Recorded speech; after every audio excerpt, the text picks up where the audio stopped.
He tried to kill the whole world. Anything you want to chat about? No, we good? Yes, sir?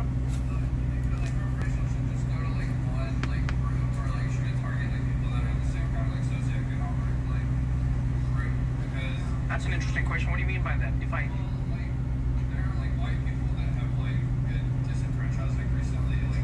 Recently is the key.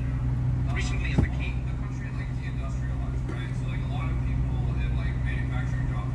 Right. But They weren't brought over here on ships. To your question, I think you have to understand what the word reparations means first.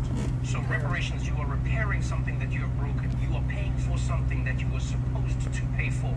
I'm not saying that there aren't people living in America today who are suffering and are going through pain and strife because of what's happening when it comes to, the machines taking jobs, factories becoming industrialized, etc. But reparations is a specific conversation about a specific time in America, and that is black people were slaves. You know what I mean? I've even heard people say like, oh, but there were some of the Irish who were indentured. Like, yeah, slavery. Look at the numbers, look at the time, look at the level of work. You could not work toward your freedom. For most black people in America, this was a time when you lived and died as a slave. And so that's what reparations is about. And so I hear what you're saying, but I think that's a completely separate conversation that needs to be had about the now.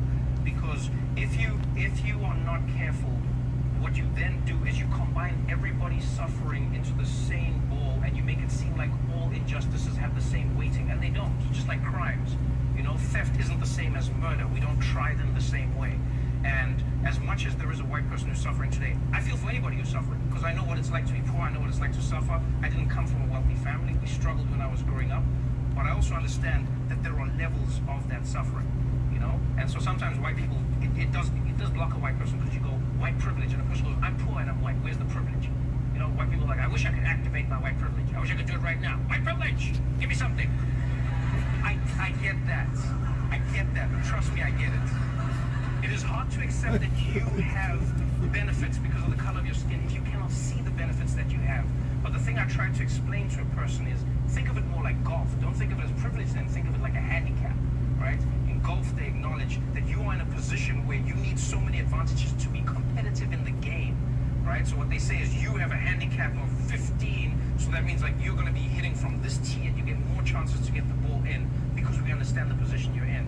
And if you're a black person in America, from slavery, from day one, the number of injustices that have held black people back in America amount to an insurmountable, like you look at black people's freedom, you look at black people's land, just land alone.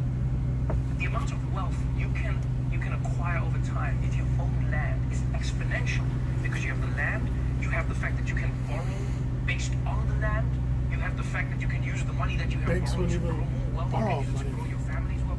Just taking that away from black people alone is crippling them. And so you combine that with slavery, and then you look at Jim Crow laws. You didn't let black people in America live in the areas that they wanted to live in. They couldn't get loans from the banks that they wanted to get loans from. And then on top of that, when they started getting the loans from American banks,